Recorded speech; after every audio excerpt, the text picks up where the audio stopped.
नमस्कार, मैं हूं आपके साथ रजितार और आप देख रहे हैं RLT इंडिया। तो आज है 1 मई और दिन है गुरुवार, सुबह के 6 बज चुके हैं। समय हो चुका है न्यूज बुलेटिन का, ये जानेंगे क्या चल रहा है देश और दुनिया में। तो साथियों, आज बहुत बड़ी खबर निकल के आ रही है भारत सरकार से। यानी भारत सरकार कराएगी अब जातीय जनगणना, यानी कि आज घोषणा कर दी है और बहुत जल्दी कराएगी जातीय जनगणना। साथ ही जातीय जनगणना को लेकर इंडिया गठबंधन के विपक्षी नेताओं में फैली खुशी की लहर, क्योंकि 2024 के लोकसभा चुनाव में विपक्षी नेताओं ने जमकर के जातीय जनगणना का मुद्दा उठाया था। अब चाहे अखिलेश यादव हो, राहुल गांधी हो या फिर तेजस्वी यादव हो या फिर अन्य कोई इंडिया गठबंधन का नेता हो। साथ ही पहलगाम अटैक को लेकर बहुत बड़ी खबर निकल के आ रही है, जानेंगे आज की इस बुलेटिन में। और आज पाकिस्तान ने भारतीय सेना पर आरोप लगाया है 29 और 30 की रात्रि में भारतीय सेना के 3 विमान पीओके को पार करके पाकिस्तान में एंटर किए थे, ऐसा आरोप लगाया है पाकिस्तान ने। साथ ही दिल्ली के पूर्व डिप्टी सीएम मनीष सिसोदिया को लेकर बहुत बड़ी खबर निकल गई है, उन पर एक और घोटाला का आरोप लगाया गया है। जानेंगे आज की इस बुलेटिन में। आप लोग हमारे बुलेटिन को कहां से देख रहे हैं कमेंट बॉक्स में जरूर बताइए, और साथ ही बुलेटिन को लाइक कीजिए, चैनल को सब्सक्राइब कीजिए, और साथ ही अगर आपने फेसबुक पर फॉलो नहीं किया है तो फेसबुक पर फॉलो जरूर कीजिए। चलिए स्टार्ट करते हैं आज की इस बुलेटिन को बिना किसी देरी के साथ। तो आज की सबसे पहली खबर निकल के आ रही है मनीष सिसोदिया और सत्येंद्र जैन को लेकर, यानी मनीष सिसोदिया और सत्येंद्र जैन पर अब 2000 करोड़ के घोटाले में दर्ज हुआ है केस। आम आदमी पार्टी व दिल्ली के पूर्व उप मुख्यमंत्री मनीष सिसोदिया और पूर्व पीडब्ल्यूडी मंत्री सत्येंद्र जैन के खिलाफ केस दर्ज हुआ है। यह केस 12,748 कक्षाओं के निर्माण में 2000 करोड़ की कथित घोटाले को लेकर किया गया है। भ्रष्टाचार निरोधक शाखा ने कहा, परियोजना में अनियमितताएं व लागत में वृद्धि देखी गई और निर्धारित समय में एक भी काम पूरा नहीं हुआ है। वही अगली खबर आ रही है राहुल गांधी को लेकर। राहुल गांधी ने कहा कि हम जातीय जनगणना का समर्थन करते हैं, लेकिन सरकार समय सीमा बताए। और जातीय जनगणना पर राहुल गांधी ने कुछ और भी बयान दिए। यानी कांग्रेस नेता राहुल गांधी ने केंद्र सरकार के आगामी जनगणना के साथ जातीय जनगणना कराने के फैसले को लेकर बुधवार को एक प्रेस कॉन्फ्रेंस में कहा कि हम इस मामले का समर्थन करते हैं, लेकिन जानना चाहते हैं कि यह कब तक होगा। उन्होंने कहा कि जातीय जनगणना के लिए तेलंगाना एक मॉडल बना है और वह ब्लूप्रिंट बन सकता है। वही अगली खबर आ रही बिहार से। यानी बिहार में तेजस्वी यादव ने केंद्र के जातीय जनगणना कराने के फैसले पर मनाया जश्न। बिहार के पूर्व मुख्यमंत्री और आरजेडी के नेता तेजस्वी यादव ने केंद्र सरकार के आगामी जनगणना के साथ जातीय जनगणना कराने के फैसले को लेकर पटना में जश्न मनाया है, और इस जश्न का वीडियो भी सामने आया है जिसमें लोग तेजस्वी को लड्डू खिलाते नजर आ रहे हैं, और इस दौरान तेजस्वी पटाखे फोड़ते हुए भी दिखाई दिए। वही खबर आ रही है उत्तर प्रदेश के सीएम यानी योगी आदित्यनाथ को लेकर। यानी केंद्र के जातीय जनगणना के फैसले पर यूपी के सीएम योगी आदित्यनाथ की पहली प्रतिक्रिया सामने आई है। यानी यूपी के मुख्यमंत्री योगी आदित्यनाथ ने केंद्र के देश में जातिगत जनगणना कराने के फैसले को अभूतपूर्व स्वागत योग्य बताया है। उन्होंने कहा कि वंचित, पिछड़े और उपेक्षित वर्गों की सही पहचान और सरकारी योजनाओं में उनकी उचित भागीदारी दिलाने की दिशा में यह निर्णायक पहल है। सामाजिक न्याय व डेटा आधारित सुशासन को वास्तविकता में बदलने का यह एक ऐतिहासिक फैसला है। वही खबर आ रही है पाकिस्तान को लेकर। यानी भारत ने सीज फायर का उल्लंघन करने पर पाकिस्तान को दी कड़ी चेतावनी। पहलगाम आतंकी हमले के बाद LOC पर नक्सले के फायरिंग को लेकर भारत और पाकिस्तान के प्रमुख सैन्य अधिकारियों को हॉटलाइन पर बात की है, और भारत ने सीज फायर उल्लंघन को लेकर पाकिस्तान को कड़ी चेतावनी देते हुए कहा कि ऐसा आगे नहीं होना चाहिए। रिपोर्ट्स के अनुसार भारत लगातार पाकिस्तान के सीज फायर का उल्लंघन मासूम जवाब दे रहा है। वही खबर है कांग्रेस को लेकर। कांग्रेस का बयान सामने आया है, कहा है कि देर आए या दुरुस्त आए, केंद्र के जातिगत जनगणना कराने के फैसले को लेकर कांग्रेस नेता जयराम रमेश ने केंद्र सरकार के आगामी जनगणना के साथ जातीय जनगणना कराने के फैसले को लेकर एक्स पर लिखा कि देर आए दुरुस्त आए। उन्होंने लिखा कि सामाजिक न्याय को लेकर यह बात कांग्रेस के हालिया प्रस्ताव में कही गई, और जो 9 अप्रैल 2025 को अहमदाबाद गुजरात में पारित हुआ था। वही खबर आ रही बिहार के मुख्यमंत्री नीतीश कुमार को लेकर। यानी नीतीश कुमार ने भी जातीय जनगणना को लेकर टिप्पणी की है। उन्होंने कहा केंद्र सरकार का फैसला स्वागत योग्य है। यानी बिहार के मुख्यमंत्री नीतीश कुमार ने केंद्र सरकार के आगामी जनगणना के साथ जातीय जनगणना कराने के फैसले पर एक्स पर लिखा कि वह फैसला स्वागत योग्य है और यह हम लोगों की पुरानी मांग है। उन्होंने लिखा कि जातीय जनगणना कराने के विभिन्न वर्गों के लोगों की संख्या का पता चलेगा और जिससे उनके विकास के लिए योजनाएं बनाने में सहूलियत हो। वही खबर आ रही है राहुल गांधी को लेकर। यानी पहलगाम में मारे गए शुभम के परिवार से मिले राहुल गांधी और पत्नी बोली पति को शहीद का दर्जा मिले।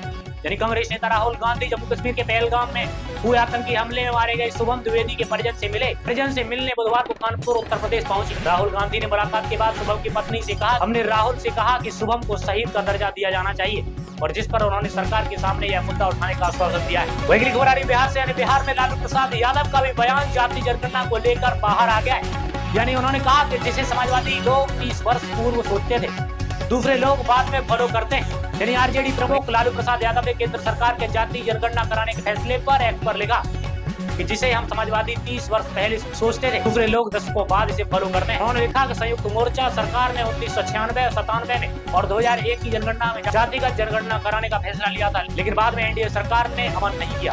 वही हो रही पाकिस्तानी मीडिया को लेकर पाकिस्तानी मीडिया ने बयान दिया कि 29 और 30 अप्रैल की रात में पीओके में 4 राफेल विमान के साथ घुसी थी भारतीय सेना। यानी पाकिस्तानी मीडिया ने दावा किया है कि जम्मू कश्मीर के पहलगांव में हुए आतंकी हमले के बाद भारतीय सेना ने 4 राफेल विमानों के साथ 29 और 30 अप्रैल की रात में पीओके पाकिस्तान अधिकृत कश्मीर में पेट्रोलिंग की थी, और हालांकि भारत की ओर से इसकी कोई पुष्टि नहीं की गई है। रिपोर्ट के मुताबिक पहलगाम हमले में 26 लोगों की मौत हुई। वही खबर आ रही नासा को लेकर नासा ने स्पेस में लूनर ट्रांजिट का वीडियो किया शेयर, और यूजर ने बताया कि नासा के स्पेस में एक दुर्लभ घटना में सूर्य के सामने चंद्रमा के घूमने का वीडियो शेयर किया, और जिसे लूनर ट्रांजिट कहा जाता है। अंतरिक्ष से लिए गए इस वीडियो में चंद्रमा एक काले घेरे के रूप में चमकीले सूर्य को पार करते हुए दिखता है। इस पर कई यूजर्स ने दावा किया कि चंद्रमा नहीं बल्कि यूएफओ है। बिजली हो रही सरकार को लेकर सरकार ने जातीय गणना के महत्व को लेकर क्या कहा है। यानी केंद्रीय मंत्री अश्विनी वैष्णव ने कैबिनेट बैठक की ब्रीफिंग में बताया कि सरकार ने आगामी जनगणना की जातिगत जनगणना कराने का फैसला लिया है, और उन्होंने कहा कि यह गणना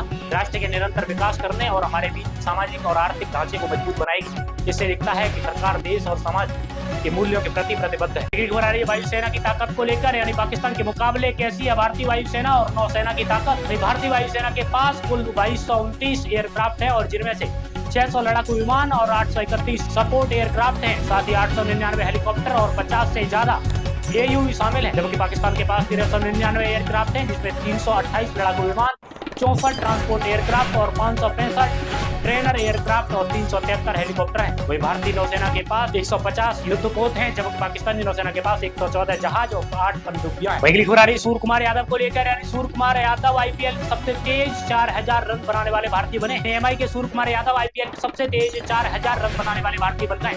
उन्होंने रविवार को LSG के खिलाफ 33 रन बनाते ही IPL में 4000 रन पूरे किए। सूर्य कुमार ने 2714 गेंदों में यह मुकाम हासिल किया है, जबकि उनसे AB डिविलियर्स और क्रिस गेल ने 2658 गेंदों में 4000 IPL रन पूरे किए। बगली हो रही है NSA डोभाल को लेकर, पाकिस्तान सेना के बीच ब्रिक्स की बैठक में भाग नहीं लेंगे विदेश मंत्री जयशंकर और NSA। पहलगाम आतंकी हमले के बाद भारत और पाकिस्तान के बीच बड़े तनाव को देखते हुए भारत के विदेश मंत्री जयशंकर और राष्ट्रीय सुरक्षा सलाहकार NSA अजीत डोभाल अब 30 अप्रैल को ब्राजील में ब्रिक्स में होने वाली बैठक में शामिल नहीं होंगे। रिपोर्ट के मुताबिक जयशंकर और डोभाल की अनुपस्थिति में बैठक में भारत का प्रतिनिधित्व ब्रिक्स शेरपा करेंगे। वही हो रही आतंकवादियों ने मानवता की हत्या की और खामियाजा हम भुगत रहे हैं, भारत वाले पाकिस्तानी ने कहा है। यदि पाकिस्तान के सैकड़ों नागरिक भारत छोड़ने के लिए रविवार को अटारी बाघा बॉर्डर पहुंचे और जहां माहौल गमगीन रहा। सरता नामक एक पाकिस्तानी नागरिक ने बताया कि उनकी मां भारतीय है और जिन्हें पाकिस्तान जाने की अनुमति नहीं दी गई। वही गुरबख्श सिंह पाकिस्तानी नागरिक ने कहा कि पहलगाम में जो हुआ वो निंदनीय है, लेकिन आतंकवादियों ने मानवता की हत्या की है, लेकिन देखिए खामियाजा इसे भुगतना पड़ रहा है। खबर पाकिस्तान से, यानी पाकिस्तान में खाने पीने की चीजें की कीमतें जानकर आप लोग हैरान हो जाएंगे। यानी भारत से कई गुना अधिक है महंगाई। पाकिस्तान में भारत की तुलना में महंगाई चरम पर है, और सनराइज मार्ट वेबसाइट के मुताबिक पाकिस्तान में 5 किलो आटे की कीमत 608 पाकिस्तानी रुपए है। वही 1 किलोग्राम चना दाल की 380 पाकिस्तानी रुपए है, और 1 लीटर कुकिंग ऑयल 500 रुपए पाकिस्तानी रुपए है, और 1 किलोग्राम चीनी 175 पाकिस्तानी रुपए, और दूध 150 रुपए पाकिस्तानी रुपए लीटर है, जो कि 6 अंडे की कीमत 145 रुपए पाकिस्तानी है। वही खबर आ रही सपा सांसद के काफिले पर करनी सेना ने फेंके टायर, और राणा सांगा को गद्दार कहने वाले सपा सांसद के ऊपर टायर फेंक करके करनी सेना ने विरोध जताया। यदि राणा सांगा को गद्दार कहने वाले सपा सांसद रामजीलाल सुमन के काफिले पर अलीगढ़ उत्तर प्रदेश में करनी सेना ने टायर फेंके, और इसका वीडियो सामने आया। इस हमले में हड़बड़ाहट में कई गाड़ियां अनियंत्रित होकर आपस में टकरा गई, और जिसमें कुछ लोग चोटिल हुए। घटना के समय सांसद रामजीलाल आगरा से बुलंदशहर जा रहे थे। अगली खबर आ रही पाकिस्तान को सबक सिखाने और पीओके वापस लेने का समय आ गया है। TMC ने अभिषेक बनर्जी ने ऐसा कहा है। पहलगाम आतंकी हमले में कुछ देर बाद TMC सांसद अभिषेक बनर्जी ने रविवार को कहा कि अब समय आ गया है कि पाकिस्तान सबक सिखाया जाए और उसके द्वारा कब्जाए गए कश्मीर पीओके के हिस्से को वापस किया जाए। उन्होंने कहा कि समय आ गया है राजनीति से ऊपर उठकर इस मुद्दे का निर्णायक ढंग से सामना किया जाए। पहली खबर आ रही है, मुझे नहीं लगता कि चीन सीधे तौर पर इसमें शामिल होगा। भारत और पाकिस्तान के तनाव पर पूर्व आर्मी कमांडर ने कहा है। यानी भारत और पाकिस्तान के बीच चल रहे तनाव के बीच क्या चीन की एंट्री हो सकती है? इस सवाल पर लेफ्टिनेंट जनरल एवं सेवानिवृत्त राणा प्रताप कलिका ने कहा कि मुझे नहीं लगता है कि वह सीधे तौर पर इसमें शामिल होगा। उन्होंने कहा गलवान 2020 की घटना के बाद दोनों देश के बीच काफी विचार विमर्श हुआ और गतिरोध को हल कर लिया गया। वही खबर आ रही, पानी के बाद अब पाकिस्तान में बढ़ेगा दवाइयों का अकाल और भारत ने लगाई रोक। भारत से व्यापार बंद करने के फैसले में से पाकिस्तान में दवाइयों की भारी कमी की आशंका है। मेडिकल कच्चे माल का 30 से 40% भारत से ज्यादा था, और अब आपूर्ति संकट से निपटने के लिए DRF आपातकालीन योजना बना रहा है और चीन, रूस व यूरोपीय देशों में विकल्प तलाश रहा है। भारत पर निर्भरता अब भारी पड़ सकती है। तो दोस्तों आज की बुलेटिन में इतना ही। होप आपको बुलेटिन पसंद आई वीडियो को लाइक करना, चैनल को सब्सक्राइब नहीं किया तो चैनल को सब्सक्राइब करना और साथ ही ज्यादा से ज्यादा शेयर भी करना। चलिए मिलते हैं आप सभी से नेक्स्ट वीडियो के साथ। जय हिंद, जय भारत, वंदे मातरम।